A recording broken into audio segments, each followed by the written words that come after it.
Approuvé par le conseil d'administration du FMI le 15 juillet 2021 pour un montant total de 1066 millions de DTS, soit environ 1,52 milliard de dollars américains, cet accord est une avancée. L'achèvement de la revue permettra le décaissement de 152,3 millions de DTS pour constituer des réserves internationales.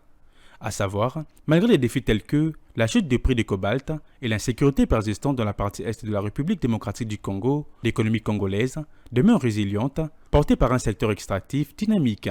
Selon le FMI, la croissance économique devrait dépasser 6% en 2023. Cependant, des points de préoccupation subsistent, notamment les recettes fiscales minières en dollars qui ont été en deçà des prévisions et l'intervention significative de la Banque centrale du Congo pour faire face à la dépréciation du taux d'échange. Aussi, l'épréciation du franc congolais a eu un impact sur l'inflation, ce qui a conduit la BCC à relever son taux directeur de 1400 points de base en août, le portant à 25%.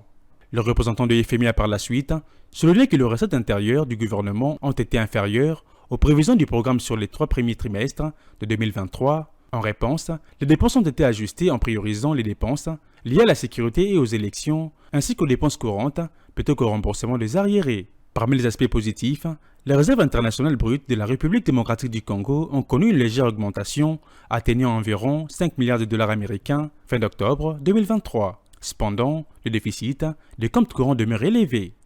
En conclusion, le FMI a souligné l'importance de maintenir des politiques économiques prudentes et de poursuivre les réformes pour garantir la stabilité économique.